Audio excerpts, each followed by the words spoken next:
তোমার সঙ্গে কুস্তি ধরে আমি পারবো এমন শক্তিও আমার নাই, এমনও বল নাই।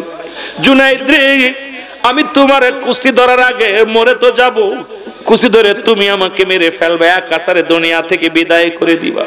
ওই মরার আগের জুনাইদ একটিবার তোমার কানে কানে দুইটা কথা বলতে চাই। কলকাতার অন্তর্গত ঝিনাইদহ জেলার এটা শাখা। এ ভাইরা আমার, বন্ধুরা আমার, গভীর মনোযোগ। রাসূলুল্লাহর প্রেম ভালোবাসা যার অন্তরে যতটুক, তার ঈমান বলতে ততটুক। নবীর প্রেম ভালোবাসা যার অন্তরে নাই, তার ঈমান বলতে কিচ্ছু নেই, সরাসর বেঈমান। মুসলমান বাবারা আমার, বগদাদ নগরে বাস করতেন একজন কুস্তিবীর, যার নাম হলো, পৃথিবীর মধ্যে নাম হলো জুনাইদ বগদাদি। জোরে জোরে চিল্লায় বলা যাবে না মারহাবা।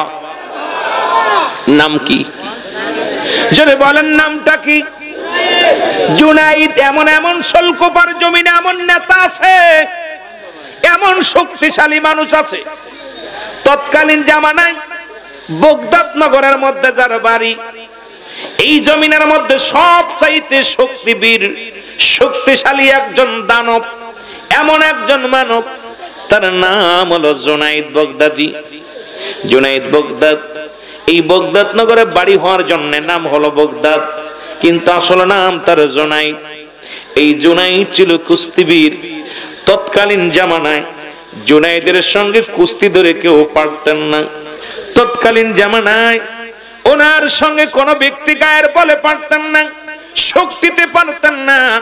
রব্বে কারীম এত শক্তি, এত পাওয়ার, এত শক্তি তারে দান করেছিল রব্বে কারীম। মুসলমান শুনে নাও, তৎকালীন জামানায় বগদাদ নগরের যিনি প্রেসিডেন্ট, উনি বললেন, জুনাইদ রে, আজ থেকে তুমি রাজদরবার থেকে সমস্ত সুযোগ সুবিধা পাবে।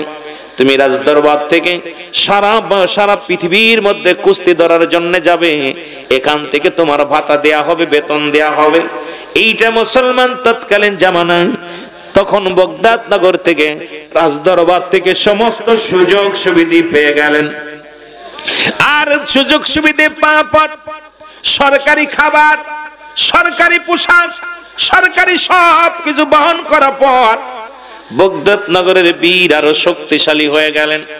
কেউ এলাকার মধ্যে নয়, পার্শ্ববর্তী কোন মুসলমান কোন দেশের মধ্যে এত বড় বীর তৎকালীন জামানায় হয় নাই। মুসলমান গভীর মনোযোগ। এর মধ্যে একজন রাসূলের প্রেমিক, আওলাদে রাসূল, ভালো করে মনে রাখবেন মুসলমান, শুনে নাও। নবীর বংশের লোক, রাসূলের বংশের মানুষ, উনি আসলেন। উনি এসে বগদাদ নগরে এসে শুনতে পাইলেন, উনি আসলেন বগদাদ নগর থেকে সাহায্য নেওয়ার জন্য। ওই বছরে মক্কা মদিনায় এত অভাব দেখা দিল, মদিনার মানুষগুলো শস্যের অভাব, পানির অভাব, মানুষগুলো অনাহারে ক্ষুধার যন্ত্রণায় ছটফট করে। শস্য শ্যামল গুলো খুবই কম হলেন। ওই মহল্লার মানুষগুলো অভাবী হয়ে গেল। পাহাড়ি অঞ্চলের মানুষগুলো তৃষ্ণায় কাতর, মক্কা মদিনার মানুষগুলো অনাহারে কান্দে, অনাহারে তাদের চোখের পানিগুলো জমিনের মধ্যে পড়ে। রব্বে কারিমের দরবারে কান্দে, রব্বে কারিম,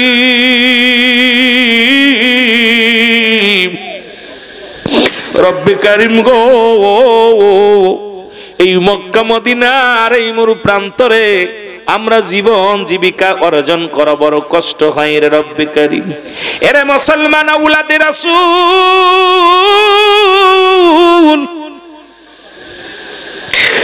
চিন্তা করে আমি এই মহল্লার মানুষগুলো ক্ষুধার্ত অবস্থা আছে, যাব আমি কোথায়? বগদাদ নগরে যাব।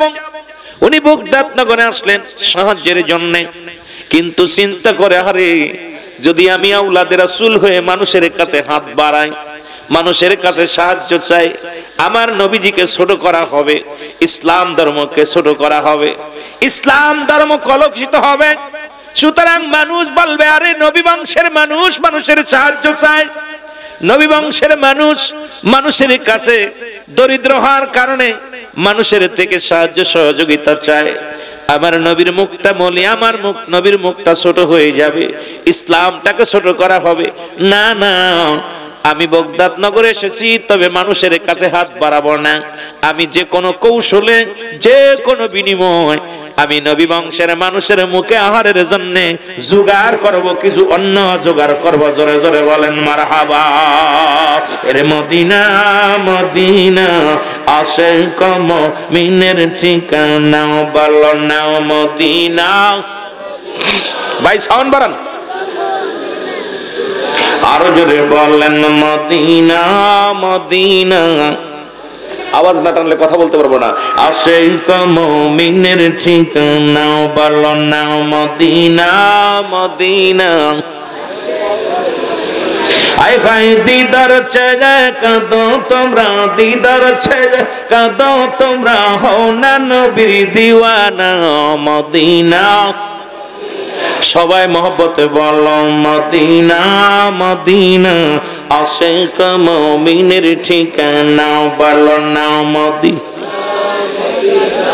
আশিক মুমিনের ঠিকানা, বলো না মদিনা মদিনা আশিক। আয় হায় দিদার ছেড়ে কাঁদো তোমরা, জোরে জোরে দিদার ছেড়ে, হও না নবীর দিওয়ানা মদিনা। যে জবানটা দিছে আমার আল্লাহ, সেই জবান দিয়া নবীরে ডাকবেন। অবহেলা করলে আল্লাহ জবান কেড়েও নিলে নিতে পারে। আওয়াজ দিয়ে বলেন না, বলো না মদিনা মদিনা আশিক মুমিনের ঠিকানা, বলো না মদিনা মদিনা আশিক মুমিনের। এর নবীর প্রিয় সাহাবী হযরত আবু বকর সিদ্দিকী, বলো নবীর প্রিয় সাহাবী আবু বকর সিদ্দিকী। ওরে ভালোবেসে শুইল পাশে, ভালোবেসে যাইয়া সে তাই দেখো না মদিনা। আশিক মুমিনের ঠিকানা, বলো না মদিনা। আশিক মুমিনের ঠিকানা। আয় গায়ে দিদার ছেড়ে কাঁদো তোমরা, দিদার ছেড়ে, হও না নবীর দিওয়ানা মদিনা।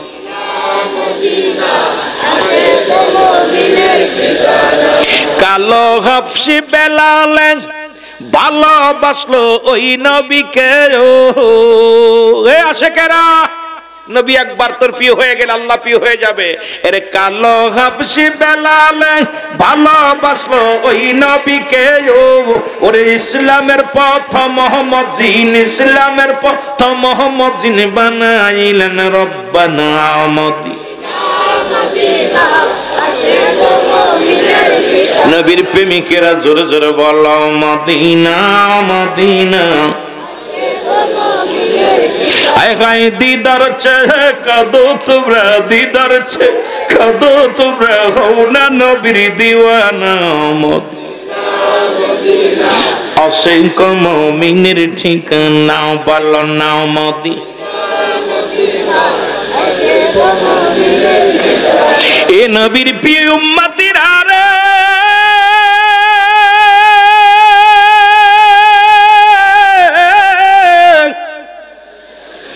নবী লাগবে কবরে, নবী লাগবে মিজানে, নবী লাগবে ফুলসিরাতে, নবী লাগবে ইয়াউমুল কিয়ামতের ময়দানে। নবী বিনে কোনো বান্ধব নাই, নবী বিনে কোনো গতি নাই, নবী বিনে কোনো উপায় নাই। নবী কয় হায়াতি খায়রুল লাকুম, নবী কয় আমার হায়াতের জিন্দেগিটা উম্মতের জন্য কল্যাণ স্বরূপ। সুবহানাল্লাহ। আস্তে কইতেন না জোরে কইতেন? নবীরে মনে হয় আমার মার পেটের ভাই, নবীরে মনে করি আমগার মতো মানুষ। রাসূল কয় হায়াতি খায়রুল লাকুম, আমার হায়াতের জিন্দেগিটা উম্মতের জন্য কল্যাণ স্বরূপ। এই দুনিয়ার মধ্যে আমি নবী আগমন করলাম গো, আমার উম্মতের সঙ্গে কথাবার্তা বলতে পেরেছি, উম্মতের সঙ্গে চলাফেরা করেছি, উম্মতের যেমনি সংসার করে আমি এমনি করেছি। এখন আমরা বলি নবী যেমন বউ ছিল, ছেলে মেয়ে ছিল। এর মুসলমান শুনে নাও, নবীর লগে মেসাল দাও যারা তোমরা কপাল পোড়ারা। নবী কয় আমার হায়াতের জিন্দেগি উম্মতের জন্য কল্যাণ শুরু। আবার আমি দুনিয়া থেকে বিদায় হয়ে গেলাম। নবী কয় ওয়াফাতি খায়রুল লাকুম, আমার ওফাতটাও উম্মতের জন্য কল্যাণ শুরু। কারণ এই পৃথিবীর মধ্যে উম্মতিরা গো, এই পৃথিবীর মধ্যে যদি কোন উম্মত ভালো কর্ম করে, আজকে যেমনি মাহফিলে বসেছেন, এই রিয়াজুল জান্নাহ বেহেশতের বাগানে বসেছেন, নবী বলে উম্মতিরা রে, যদি কোন উম্মত পৃথিবীর মধ্যে ভালো কর্ম করে, জিবরিল মুসলমান শুনে নাও, আমি নবী আল্লাহর দরবারে প্রশংসা করি, আমার আল্লাহ অমুক গ্রামে আমার অমুক উম্মত নামাজ পড়েছে, রোজা রাখছে, হজ করেছে, যাকাত দিছে, রিয়াজুল জান্নাহ বেহেশতের বাগানে বসেছে, ভালো কর্ম করেছে, আমি নবী খুশি হয়ে যায়, প্রশংসা করি আল্লাহর দরবারে। আবার যদি কোন উম্মত গুনাহের জগতে ডুব দেয়, আমি নবী সঙ্গে সঙ্গে আমার উম্মতের হইয়া রব্বে কারীমের কাছে ইস্তেগফার করি, ক্ষমা চাই। আল্লাহ রাব্বুল আলামিন তোদের জন্য রেখে দিয়েছে, আল্লাহ বলে কাফিরিন, ওই কাফের বেঈমানদের জন্য প্রস্তুতি করা আছে ৭টা জাহান্নাম। এরে বাঙালি মুসলমান শোন, যুদ্ধ করা লাগবে না, হাঙ্গামা করা লাগবে না। আমরা কি করতে পারি? ফজরের নামাজ পড়ে দোয়া করো। মুসলমান তাদের জন্য নফল রোজা রাখো, তাদের জন্য রব্বে কারীমের কাছে প্রার্থনা করো। এ মুসলমান, আজকে ফিলিস্তিনের জমিনে রক্ত ঝরে রে। যদি ওয়াজের ময়দানে বসে আছি, মুসলমানদের রক্ত ঝরে, আল্লাহ সইতে পারি না। এই শোলকুপার জমিন থেকে তোমার দরবারে প্রার্থনা করি, আল্লাহ আল্লাহ তুমি আরাকসা কাবাবিল পাঠায়া দাও, যেমনি ভাবে আব্রা বাচ্চাকে সাইজ করেছিলে ছোট্ট পাখি দিয়া রে আল্লাহ, তুমি ফিলিস্তিনের জমিনকে রক্ষা যদি না করতে পারি আমরা রে আল্লাহ, আল্লাহ তুমি সহায়, আমরা অসহায়, আরেকবার আবাবিল পাখি পাঠায়া দাও জমিনের মধ্যে, ফিলিস্তিনের জমিনটাকে রক্ষা করার জন্য। জোরে জোরে চিল্লায়া বলা যাবে না আল্লাহু আকবার। বেশি আঘাত ভারতের মোদী সরকারের জানোয়ারেরা দিতেছে, আর আমার দেশের কিছু দাদা প্রভু ভক্তরা তাদের নিয়ে প্রশংসা করেন। মুসলমান যারা মিডিয়ার মধ্যে দেখেছেন ভারতের জমিনের কি অবস্থা, আরে মুসলমান শুনে নাও, শুনে নাও, চিরদিন হিন্দুত্ববাদী সারা পৃথিবীর মধ্যে সারা জীবন মুসলমানদের শত্রু, ইহুদিরা মুসলমানদের শত্রু, নাসারারা ইহুদি মুসলমানদের শত্রু, কাফেররা তো মুসলমানদের শত্রু, হিন্দু প্রভু ভক্তরাও আমার মুসলমানের শত্রু। বড় কষ্ট হয়, বড় কষ্টের জন্য কয়েকটা কথা বলে হয়তো আপনাদের এলাকার জন্য যদি কোন হিন্দু থাকে কষ্ট পাবেন, শুনে নেন। বাংলাদেশে আমি গুনাহগার একাধিকবার ভারতের মধ্যে গিয়েছি, ভারতের মুসলমানরা যত শান্তিতে, ভারতের হিন্দুরা যত শান্তিতে আছে তার চাইতে বেশি শান্তিতে আমার দেশের হিন্দুরা আছে। তারপরেও কথায় কথায় নালিশ করে দাদাদের কাছে যায়, এই জন্য তো বুকের ভিতরে ব্যথা বাড়ে। জোরে জোরে বলেন ঠিক কিনা? হয়তো এলাকার মধ্যে অনেক হিন্দু আছেন, আপনারা প্রায়ই আপনারা নালিশ দেন, সময় আর বেশি নাই। কেউ যদি জিহাদ না করে, রুহুল আমিন সিদ্দিকী জিহাদ করবে, মরার জন্য প্রস্তুতি আছি। কারণ আমার দিনে ভাইয়ের রক্ত ঝরে, আমার মায়ের রক্ত ঝরে। ভারতের মধ্যে আমার মারা বুরকা পড়তে পারে না, আমার মা জাতি ঘর থেকে বাইর হতে পারে না, তাদেরকে তোমরা রং মাখাইতেছো মুখের মধ্যে, এসব আমরা সহ্য করতে পারবো না। যদি সবাই পারে, আমি গুনাহগার পারবো না। আপনাদের অনুরোধ করব এখান থেকে প্রতিবাদ জানাতে। কারণ আমরা যারা, আমি আল্লাহ আমাকে অনেকবার ভারতে নিয়েছে, ভারতের মধ্যে হিন্দুরা যত শান্তির মধ্যে আছে ওর চাইতে বাংলাদেশের হিন্দুরা 1000 গুণ বেশি শান্তিতে আছে। তারপরেও আমরা নাকি তাদের আঘাত করি। যেখানে বাংলাদেশে 92% মুসলমান, এই মুসলমানের মধ্যে আমরা যেমন হিন্দু বৌদ্ধ একত্রিত হয়ে মিলেমিশে আছি, এই রকম কিন্তু তারা নাই। তারা আমাদের সংখ্যালঘুদের উপরে দিনের পর দিন আঘাত করতেছে। আমি মোদী সরকারকে বলবো, এখন যদি মুসলমানের আর রক্ত ঝরে, আমরা বাংলাদেশ থেকে আপনাদের বিরুদ্ধে জিহাদ ঘোষণা করব। আমরা জীবনের বিনিময় হলেও আমার মুসলিম ভাইদের রক্ষা করার জন্য আমরা ভারতবর্ষে যাব। জোরে বলেন, রাজি আছেন? জোরে চিল্লায় বলেন রাজি আছেন? নারায়ে তাকবীর, নারায়ে তাকবীর, এর নারায়ে রিসালাত, নারায়ে রিসালাত। সবচেয়ে বেশি কষ্ট পেয়ে হয়তো জাকের ভাইরা বসে থাকার দিন নাই। আপনি মনে গোড়লালু সাজতেছেন, এই আপনার কারবালার ময়দানে একদল মুসলমান তারা হুসাইনকে মেরেছিল না, হুসাইনের পক্ষেও ছিল না। রাসূলুল্লাহ বলবে আমি তোমাদের চিনি না, তোমরা দূর হয়ে যাও। আমার হুসাইন যেদিন সোহাদায়ে কারবালার জমিনে ইয়া মুহাম্মাদান বলে চিৎকার মেরেছিল, সেদিন তোমরা নিরাপত্তা পালন করেছিলে। আমার হুসাইন রক্তাক্ত অবস্থায় জমিনের মধ্যে পড়েছিল, আমার হুসাইনের গায়ের উপর দিয়ে 70টা ঘোড়া চালানো হয়েছিল। আমার হুসাইনের রক্তের ভিতর থেকে ইয়া মুহাম্মাদান আওয়াজ এসেছিল। আমি নবী রওজা পাকে ঘুমাইতে পারি নাই, আমি রাসূল রওজা থেকে উঠে কারবালার দিকে ছুটে গিয়েছিলাম। তোমাদের হৃদয় কাঁদে নাই, আমি নবী তোমাদের পক্ষে না, আমি তুমি তোমাদের বিপক্ষে। জোরে বলেন ঠিক কিনা? আর একদল মুনাফিক আসবে, তারা বলবে মুহাম্মদ আমাদেরকে সাহায্য করো, আমরা হুসাইনের পক্ষেও ছিলাম না, এজিদের পক্ষে ছিলাম, তবে একটা তীর বর্ষা হুসাইনের গায়ে মারি নাই, আমরা নিরপেক্ষ ছিলাম। আমার নবীজি বলবেন আজকে তোমরা দূর হয়ে যাও, আমি তোমাদের সাহায্যের জন্য হাত বাড়াবো না, তোমরা দূর হয়ে যাও। সুতরাং আপনাদেরকে বলতে চাই, আর দিন আরেকটা দল আসবে, বলবে মুহাম্মদ ইয়া রাসূলুল্লাহ ইয়া হাবিবাল্লাহ, আমরা হুসাইনকেও দেখি নাই, আমরা শুহাদায়ে কারবালার করুণ কাহিনী শোনা পর চোখের পানি ধরে রাখতে পারি নাই, ওই চোখ দিয়ে ঝরঝর করে পানি ঝরেছে। আমার নবী বলবে আয় উম্মতিরা, যারা আমার হুসাইনের কষ্টের কথা শোনা পর, কারবালার কথা শোনা পর যাদের চোখ দিয়ে ঝরঝরে পানি ঝরছে, মাছের চোখের মতো একটু পানি ঝরছে, আমি নবী তাদের নিয়ে জান্নাতে যাব। জোরে বলেন সুবহানাল্লাহ। এই জন্যে আমি আপনাদেরকে বলতেছি, এখন আর ঘুমায় থাকার সময় নাই। চারিদিকে মুসলিম মিল্লাতের উপর আঘাত চলতেছে, আর এখন যদি আপনি নিরাপত্তা পালন করেন, আপনার মতো মুনাফিক পৃথিবীতে আর কেউ নাই। জোরে বলেন ঠিক কিনা? কে কোন দলের লোক, কে কোন তরিকার লোক আমার দেখার সময় নাই। কে আত্মশী, কে চরমনাই, কে জামাত, কে তাবলীগ, কে আমলিগ দেখার সময় নাই। আপনাদেরকে আমি উদাত্ত আহ্বান করব, মুসলিম মিল্লাতের জন্য ঝাঁপিয়ে পড়তে হবে। যার যেখানে যা কিছু আছে, যা কিছু আছে, যদি কিছু না পারি তবুও তাদের জন্য আমরা রোজা রাখবো, যদি কিছু না পারি তাদের জন্য নফল রোজা রাখবো, তাদের জন্য নফল নামাজ পড়বো, তাদের জন্য দোয়া করবো। এটাও কি পারবো না? কথা বলেন না কেন? কষ্ট হচ্ছে? আপনাদের ঈমান মনে হয় দুর্বল হয়ে গেছে। এ ভাই মাহফিল বন্ধ করলে আমার করবে, ভারতে চিকিৎসার জন্য গেলে আমার বন্ধ করবে ভিসা, কারণ আমি তো ওদের বিরুদ্ধে কথা বলতে উচ্চ স্বরে, কারণ আমি মরণের ভয় করি না, ওয়াজটার চিন্তা করি না। আমার আরেক ভাইয়ের আজকে দেখলাম, গতকালকে একজন আমার ভারতের বর্ডার থেকে একটা মুরব্বী দাড়ি পাকা, এই লোকটা বারবার পায়ে ধরতেছে যে আমাকে মেরেন না, তাকে মেরে ঝুলায় রাখছে, তাকে মেরে বলতেছে বাজান আমার ভুল হয়ে গেছে। বর্ডার নিজে আমাদের বর্ডার থেকে ধরে নিয়ে গেছে।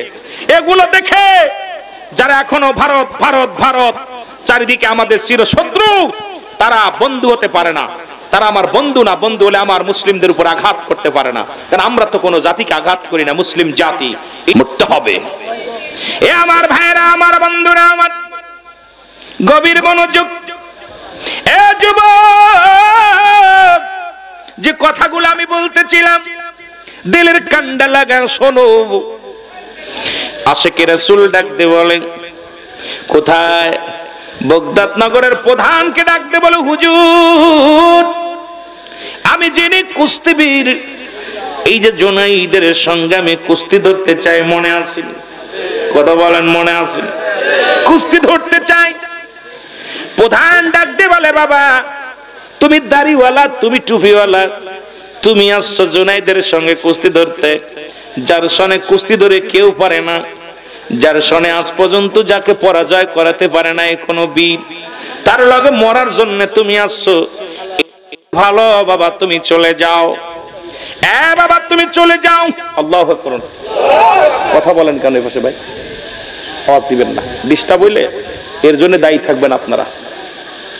আমার ভাইরা, আমার বন্ধুরা, আমার জুনাইদের সঙ্গে কুস্তি ধরে পারবে এমন কোন বীর নাই, এমন কোন নেতা এই জামানার মধ্যে হয় নাই। ডাক দে বলে দাড়িওয়ালা টুপিওয়ালা, ডাক দে বলে আমি কুস্তি ধরবো, আমারে যদি পরাজয় করতে পারে আমি মেনে নিব, আমি কুস্তি খেলবো। জোরে জোরে চিল্লায় বলো আল্লাহু আকবার। আয়োজন করেন, কুস্তির খেলার আয়োজন করা হলো। আয়োজন করা হলে হাজার হাজার জনগণ দেখতে আসলেন। অনেক দিন পর জুনায়েদের সঙ্গে কুস্তি ধরার জন্য বড় এক বীর আসছে। সেই বীরের গায়ে কোনো বল নাই, মুখের মধ্যে দাড়িও আছে, মাথার মধ্যে টুপি আছে, গায়ের মধ্যে পাঞ্জাবি। এই বীরটা আসছে একজন জুনায়েদের সঙ্গে কুস্তি ধরতে। এমন মানুষ কত কঠিন কঠিন শক্তিশালী ব্যক্তি যারা পরাজয় মেনেছে, আর একজন সাধারণ মানুষ আসছে জুনায়েদের সঙ্গে কুস্তি ধরার জন্য। এটা দেখার জন্য মহল্লার মানুষগুলো সব জড়ো হয়েছে। কুস্তি শুরু হবে, নেফারি আসলেন, সবাই দেখার জন্য প্রস্তুতি আছে। এবার জুনায়েদ মাঠে এসে দাঁড়াইয়া বলে, কে আমার সঙ্গে কুস্তি ধরবে? কে আছে? আমি তো কোনো বীর দেখি না। পাশ থেকে ওই আশিকে রাসূল বাইরে বলে, জুনায়েদ, আমি তোমার সঙ্গে কুস্তি ধরার জন্য আসছি, তোমার লাগে আমি কুস্তি ধরব। জুনায়েদ কয়, তুমি মরার জন্য আসছো? তুমি কি জানো আমার এক বাহুর বল তোমার গায়ের মধ্যে নাই? বলে, জুনায়েদ, নিজেকে এত বড়াই করো না, কুস্তি খেলা শুরু হোক, তারপরে দেখা যাক তোমার বাহুর বল আছে আমার গায়ে আছে কি না আছে দেখা হবে। কই ঠিক আছে, শুরু হবে, এখনই যুদ্ধ শুরু হবে, কুস্তি খেলা শুরু হয়ে যাবে। নেফারি বাঁচি দেবে এমন সময় আশিকে রাসূল, আওলাদে রাসূল ডাক দে বলে, জুনায়েদ,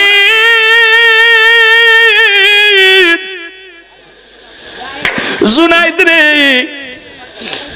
আর কিছুক্ষণ পরে বাঁশি পড়ে যাবে। জুনায়েদ রে, আমি তোমার সাথে কানে কানে দুইটা কথা বলতে চাই।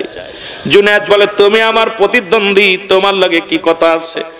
বলে, জুনায়েদ রে, তোমার গায়ের একটা হাতের বল আমার গায়ের মধ্যে নাই, তোমার সঙ্গে কুস্তি ধরে আমি পারবো এমন শক্তিও আমার নাই, এমনও বল নাই। জুনায়েদ রে, আমি তোমার কুস্তি ধরার আগে মরে তো যাব, কুস্তি ধরে তুমি আমাকে মেরে ফেলবে, এক আছাড়ে দুনিয়া থেকে বিদায় করে দিবা। ওই মরার আগের জুনায়েদ, একটিবার তোমার কানে কানে দুইটা কথা বলতে চাই। জুনায়েদ রে, একটু কান্ডা আগা দাও। জুনায়েদ যখন কান্ডা আগা দিছে, আগা দেওয়ার পর আওলাদে রাসূল ডাক দিয়ে বলে, জুনায়েদ, জুনায়েদ রে, তুমি আমার চেনো না, আমি কোনো কুস্তিবীর নয়, আমি আমার নবী বংশের মানুষ, আমি হলাম আওলাদে রাসূলের আওলাদ। এর নবী বংশের মানুষ অনাহারে, মক্কা মদিনার মানুষ না খেয়ে আছে, মক্কা মদিনার নারী পুরুষের না খেয়ে ক্ষুধার যন্ত্রণায় ছটফট করে। জুনায়েদ, জুনায়েদ রে, নারী পুরুষ পানির পিপাসায়, খাদ্য দ্রব্যের অভাবে মানুষগুলো না খেয়ে মারা যায়। জুনায়েদ রে, আমি এসেছিলাম বাগদাদ নগরে সাহায্যের জন্য, কিন্তু আমি যদি রাজার কাছে সাহায্য চাই আমার নবীকে ছোট করা হবে। আরে আমি আওলাদে রাসূল, নবী বংশের মানুষেরা যদি ভিক্ষা চাই, সাহায্য চাই, তাহলে আমার নবীর মাথাটা ছোট হয়ে যাবে, ইসলাম ধর্মটা ছোট হয়ে যাবে। জুনায়েদ রে, আজকে তুমি পারো আওলাদে রাসূল, নবী বংশের মানুষের মুখে খাবার দিতে রে। জুনায়েদ, জুনায়েদ রে, আমি তোমাকে পরাজয় করে এখান থেকে শস্য দানা পাবো, পুরস্কার পাবো, এটা লইয়া আমি আমার নবী বংশের মানুষের মুখে দিব। জোরে জোরে চিল্লায় বলো মারহাবা। মুসলমান গভীর মনোযোগ। জুনায়েদ বাগদাদে যখন ওই আশিকে রাসূলের জবানে রাসূলুল্লাহর কথা শুনেছে রে,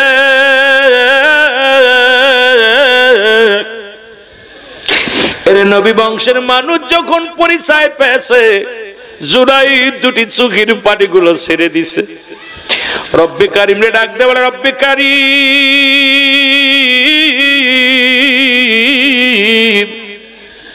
আমি তো জীবনে কোনোদিন আমার রাসূলুল্লাহকে দেখি নাই, আর নবী বংশের মানুষ না খেয়ে আছে, আর সেই আমি কেমনে আওলাদে রাসূলরে পরাজয় করব? আর এই মানুষটারে আমি কেমনে জমিনের মধ্যে ফেলব?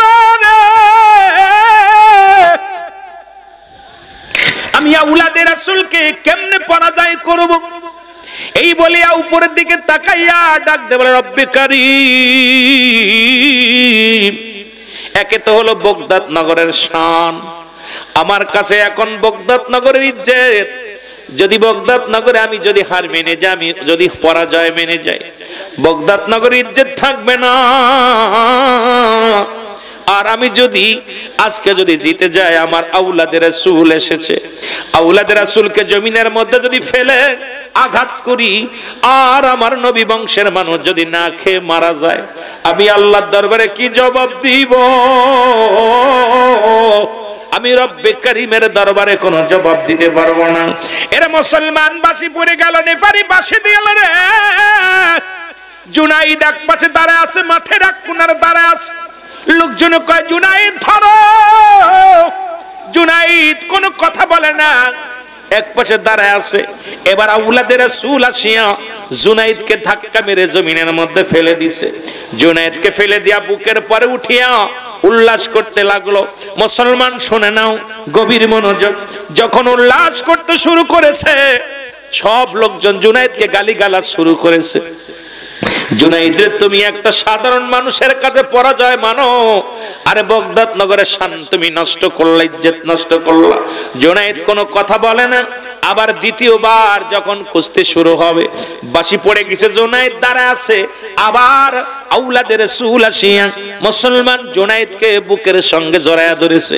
জুনাইদ বুকের সঙ্গে চেপে ধরে ডাকতে বলে, নবী গো, জীবনে তোমার দেখি নাই। হে দয়াল নবী, তোমার আওলাদ, তোমার বংশের মানুষ আমি বুকের মধ্যে নিয়েছি রে। জীবনে তো আমি কোনোদিন তোমারে পাই নাই। এই মানুষটারে আমি কেমনে জমিনের মধ্যে ফেলবো, কেমনে আমি জমিনের মধ্যে ফেলবো?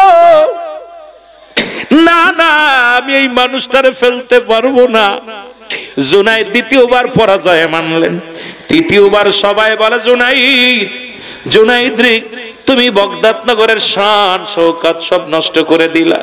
একজন সাধারণ মানুষের কাছে তুমি কুস্তি ধরে পারো না, তোমাকে রাজ দরবারে কঠিন বিচারের আওতায় নেওয়া হবে রে জুনাইদ। এরা জুনাইদ তৃতীয়বার যখন আশিকে রাসূলের বুকের মধ্যে টান দেন নিসারে,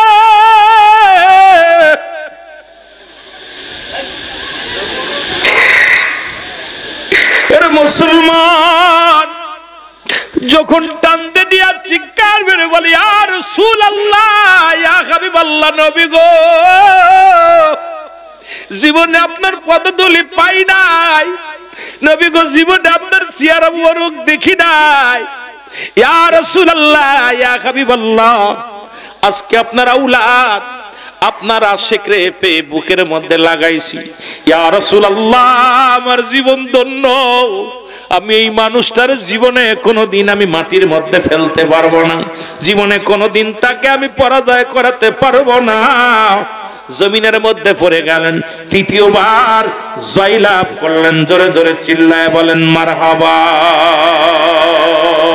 তুমি কবজ না আমার, তুমি কারবা আশায় বানসরে বাড়ি ঘর।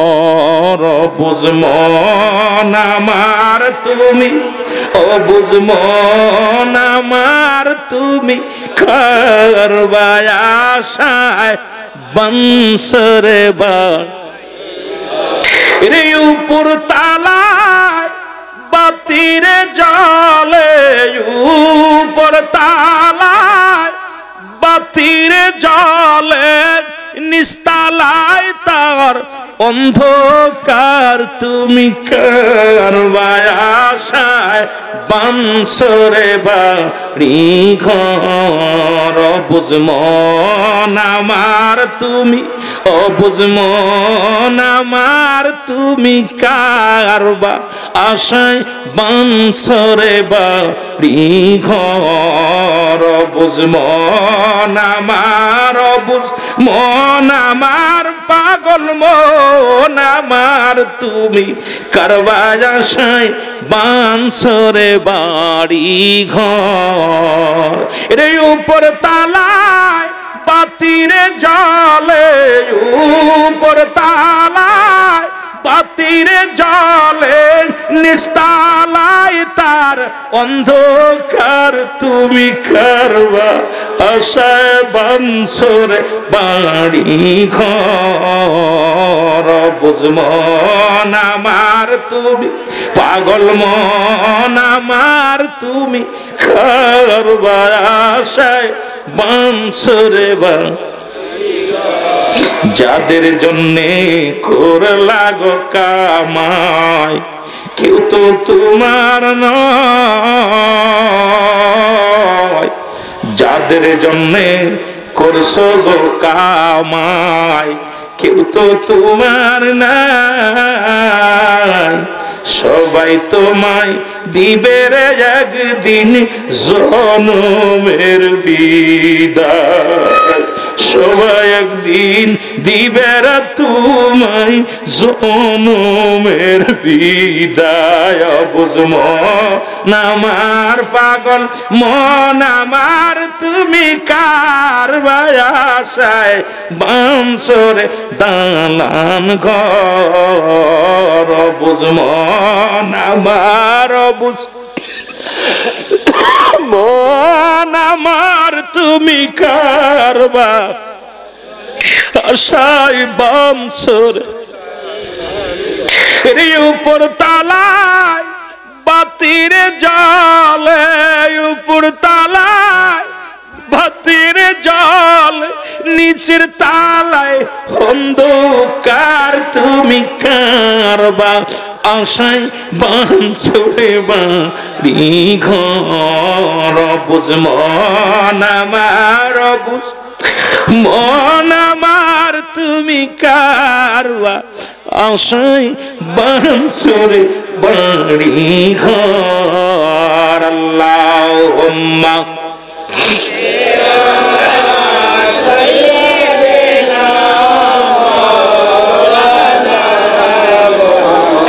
ওয়ালা আলি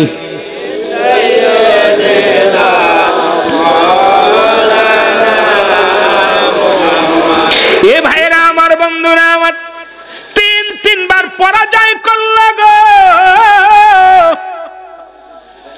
জুনাইদ, তিনবার পরাজয় হয়ে গেল। পুরস্কার দিল জুনাইদকে, রাজ দরবার থেকে বিতাড়িত করা হলো। রাষ্ট্রের প্রধান বললেন, জুনাইদ আজ থেকে আর এই দরবারে কোনো খাবার নাই, এই কোষাগার থেকে কোনো বেতন পাবা না, তোমাকে রাজ্য থেকে কোনো কিছু দেওয়া হবে না। জুনাইদ বললেন, হুজুর আপনি না দিলেও আমি নিতাম না, দিলেও আমি নিতাম না, কারণ এই পৃথিবীর মধ্যে আপনি শুনে রাখেন আমি আর জীবনে কোনোদিন কুস্তি ধরব না, কারণ আমার জীবনে আর আমার এই বুকের মধ্যে পৃথিবীর কোনো কুস্তিবীরকে নিব না, কারণ এই বুকের মধ্যে আমি আওলাদে রাসূলকে বুকে নিয়েছি, আমি আমার নবী বংশের মানুষ, তারে আমি বুকের মধ্যে ধরেছি। পৃথিবীর কোনো দিন আমি আর কুস্তি খেলব না। আমার জীবনে আমি প্রতিজ্ঞা করেছি, যখন আমি আওলাদে রাসূলকে আমি বুকের মধ্যে নিয়েছি, যখন আমি নবী বংশের মানুষটারে বুকের সঙ্গে টানতে নিয়েছি, তখন থেকে আমি প্রতিজ্ঞা করেছিলাম আমি জীবনে আর কোনোদিন কুস্তি ধরব না, কুস্তি ধরব না। জুনাইদকে তাড়িয়ে দেওয়া হলো, জুনাইদ বাড়িতে চলে গেছে। জুনাইদ মুসলমান মাগরিবের নামাজ আদায় করলেন, ইশার নামাজ আদায় করলেন, নামাজ আদায় করিয়া যাই নামাজের পর হাত দিয়া শুয়ে পড়লেন। এমন সময় দেখে মদিনাওয়ালা জুনাইদের ঘরের মধ্যে হাজির হয়ে গেছে, ধরে বলা যাবে না মারহাবা। জুনাইদ ঘুমের মধ্যে দেখতে লাগলেন, ঘুমের মধ্যে জুনাইদ ডাকতে ডাকতে পায় নবী, ডাকতে বলে, জুনাইদ, জুনাইদ রে তাকায় দেখো আমি নবী তোমার ঘরের মধ্যে হাজির। কারণ জুনাইদ রে আমি এত খুশি হয়েছি, তুমি আমার আওলাদে রাসূল কে এত সম্মান করেছো, তুমি আমার এত ভালোবাসো।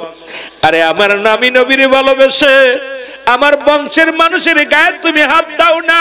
ও জুনাইদ, জুনাইদ রে আমি নবী এত খুশি হয়েছি, আমার বংশের মানুষ না খেয়েছিল, আরে আমি নবী বংশের মানুষ অনাহারে আছে, তাদের তৃষ্ণা ক্ষুধার্ত নিবারণের জন্য জুনাইদ তুমি নিজের অস্তিত্ব নষ্ট করে দিছ। জুনাইদ রে, তোমার পণ্ডিত্য তুমি বাদ দিয়া আওলাদের রাসূলের কাছে পরাজয় মেনেছ রে জুনাইদ। আমি নবী তোমার ঘরের মধ্যে হাজির হয়ে গেছি। এরে জুনাইদ, কুস্তিবীর জুনাইদ বাগদাদী নবীজিকে শব্দের মধ্যে প্রাণ ভরে ডাকলেন। জোরে জোরে চিল্লা বলা যাবে না মারহাবা। এবার রাসূলুল্লাহ ডাকতে বলে, জুনাইদ, জুনাইদ রে, তুমি তাকায় দেখো জয়ী জান্নাতের মধ্যে বিশাল বাড়ি ঘর। জুনাইদ রে, এই আওলাদে রাসূলকে সম্মান করার কারণে, আওলাদে রাসূলকে ইজ্জত দেওয়ার কারণে জুনাইদ, জুনাইদ রে, তোমাকে আল্লাহ রাব্বুল আলামিন জান্নাতের মধ্যে বিলাসবহুল বাড়ি বানিয়ে দিয়েছে। জান্নাতের মধ্যে সোনা রূপা দিয়া সুন্দর বাড়িখানা তৈরি করে রাখছে রে জুনাইদ। ওই বাড়ির মালিক তুমি রে জুনাইদ। শুধু তাই না রে জুনাইদ, ওই আওলাদে রাসূলকে সম্মান করার কারণে রে জুনাইদ, জুনাইদ শুনে রাখো, তোমার নামটা আজ থেকে কোনো সাধারণ পাবলিক তুমি নয়, তোমার নামটা রব্বে কারীম আল্লাহর ওলিদের দপ্তরে লেখা দিয়েছে। জোরে বলেন মারহাবা। আর একটু জোরে বলেন আল্লাহু আকবার। শুধু আওলাদে রাসূলকে সম্মান করার কারণে, আল্লাহ রাসূলের আহলে বায়তদেরকে সম্মান করার কারণে জুনাইদ থেকে একজন কুস্তিবীর থেকে, এই কুস্তিবীর থেকে জগৎ বিখ্যাত একজন আল্লাহর ওলি বানায়া দিলেন পৃথিবীর মধ্যে। জুনাইদ বাগদাদী তখন আর কুস্তিবীর নয়, বাগদাদ শহরের সবচেয়ে একজন আল্লাহর মাহবুব বান্দা হয়ে গেল। নাম হলো আল্লাহর ওলি জুনাইদ বাগদাদী। জোরে জোরে বলেন মারহাবা। আর একটু জোরে বলেন মারহাবা।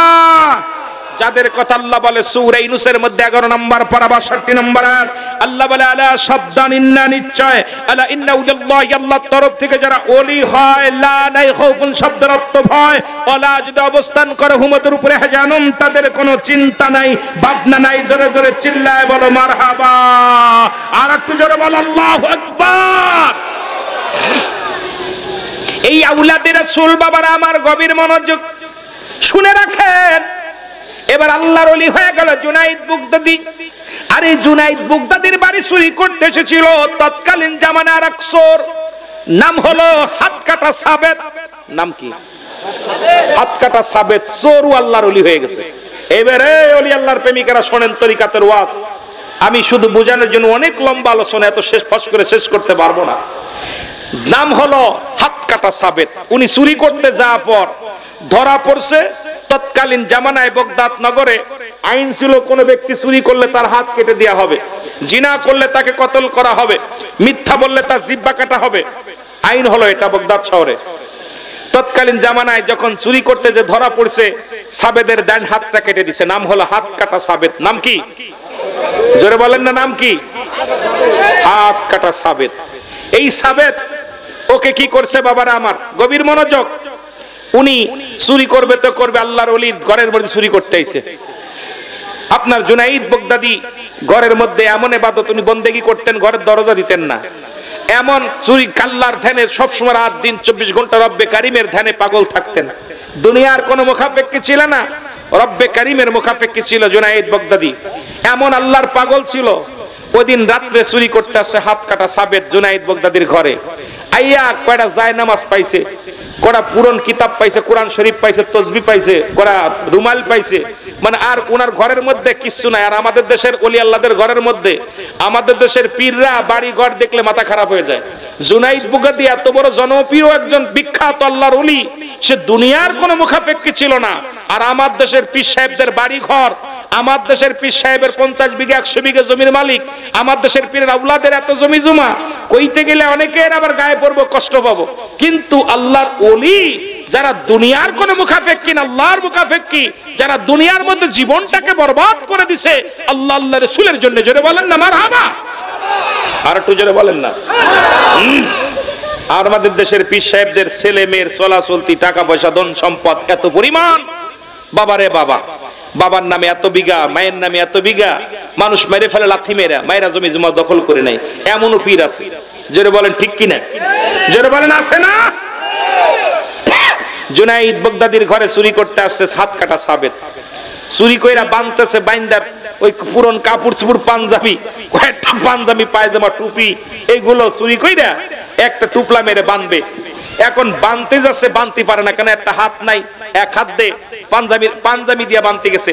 এই পাঞ্জাবি দিয়া দাঁত ধরছে এক পাশে, আর এক পাশে ডাবা মাদ্দা ধরছে, বাঁধতে পারতেছে না। আল্লাহর ওলি মুনাজাত শেষ করে, তাহাজ্জুদের নামাজ শেষ করে যখন জুনাইদ বাগদাদি ভিতরে দেখে চোরে সবকিছু বাঁধতেছে, বান্দা দেখে আস্তে আস্তে আসসালামু আলাইকুম, ওয়ালাইকুম আসসালাম বলেন, সালাম দিছে জুনাইদ বাগদাদি। সালাম দিলে চোরে কয় ওয়ালাইকুম আসসালাম। কে? কয় কইছে ভয় নাই। উনি ভাই ভাই আমি। কইছে ভাই তোর ভয় নাই, টেনশন করিস না। কয় তুমি কে? কয় ভাই আমি তোর মতো একজন। সুবহানাল্লাহ বলেন না। জুনাইদ বলতেছে আমি তোমার মতো একজন, আমিও চোর, নতুন চোর, তুমিও চোর, আমিও চোর। এখন চোরে কয় তুমি এই বাড়ি চুরি করতে আইছো কেন? কিছু আছে নাকি ঘরে? আমি তো অনেক সব জায়গা চুরি করতে যাই, সব ঘরে দরজা দেওয়া, কোনো ঘরে ঢুকতে পারি না, কোনো বাড়িতে ঢুকতে পারি না। এই দরজাটা খোলা পাইছি, ঢুকছি, ওয়া পাইছি, কোরা পাঞ্জাবি পাইছি, কোরা টুপি পাইছি, কোরা জায়নামাজ পাইছি, কোরা কোরআন শরীফ পাইছি, এই একখান থালা পাইছি, একটা প্লেট পাইছি, এই ইত্যাদি ইত্যাদি পূরণ। আমার পেটে ক্ষুধার্ত অবস্থা আছে, নিয়ে 2-4 টাকা যদি বিক্রি করতে পারি তাহলে পেট চলবো। এই জন্য তুমি ঢুকছো কেন? জুনাইদ বলে তোমার নাম কি? আমার নাম সাবেত। কয় এর আগে চুরি করতে যা ধরা পড়ে একবার হাত কাটছে, আবারও চুরি করতে আইছি। কয় সাবেত চুরি করতে আইছো, ঠিক আছে দাঁড়াও, তোমার তো হাত পা কাঁপতেছে। ভিতর থেকে জুনাইদ বাগদাদি এক গ্লাস দুধ আইনা কয় ভাই এটা খান। কয় দুধ আইনা দিলা মানে? কয় ভাই দুধটা দেখলাম চুলার উপরে জ্বলতেছে, এটা কারণ প্রতিদিন জুনাইদ বাগদাদি এক গ্লাস দুধ খেয়ে রোজা রাখতেন। ফজরের সময় সব সময় এক গ্লাস দুধ খায়া রোজা রাখতেন। আমার বাবারা আমার এই দুধটা খাইবেন, সাবেদরে দুধটা আইনা দিছে। দুধটা নেওয়ার পর আমার বাবারা আমার, বন্ধুরা আমার, কি হইছে আবার?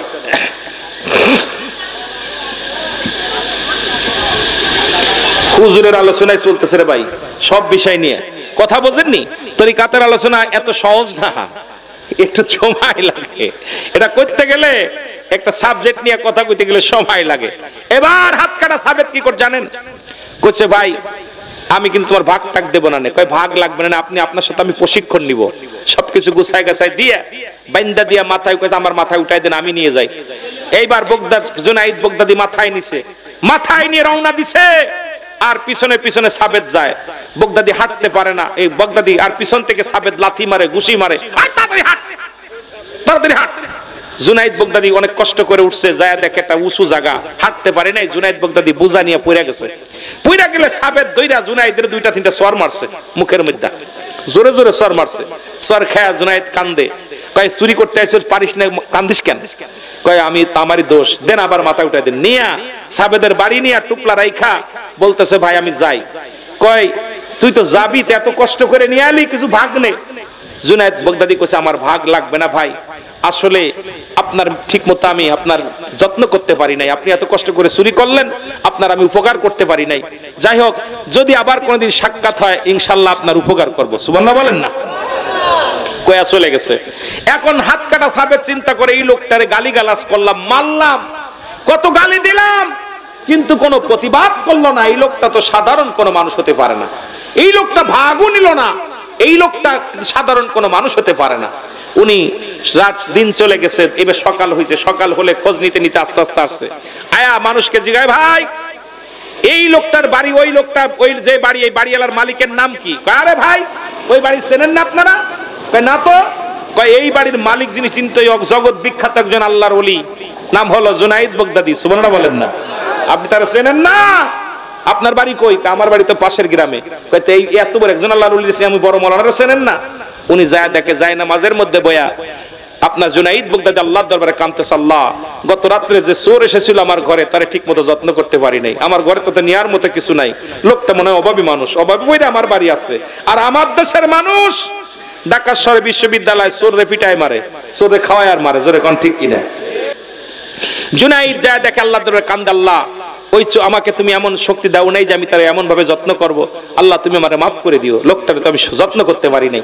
পিছন থেকে দৌড়ায় যায় হাত কাটা সাবেত পায়ের মধ্যে পড়ে বলে, হুজুর আমি আপনারা চিনতে পারি নাই, আপনার গায়ে লাথি মারছি, ঘুষি মারছি, চর মারছি, আমারে মাফ করে দিয়েন। হাউ মাউ করে কান্দা শুরু করছে, হুজুর আমি আর জীবনে চুরি করব না। হাত কাটা সাবেত প্রতিজ্ঞা করলেন, জুনাইদ বাগদাদি তওবা পড়ায় দিলেন। তওবা পড়ায় দিয়া আমার বাবারা হাত কাটা সাবেত এমন ভাবে আমল করা শুরু করলেন, আল্লাহর ওলি জুনাইদ বাগদাদির পরশ পাথরে ছোঁয়া পায়া পৃথিবীর মধ্যে হাত কাটা সাবেত কো আল্লাহর ওলি বানায় দিয়েছে। সুবহানাল্লাহ বলেন না? আরো জোরে, আরো জোরে।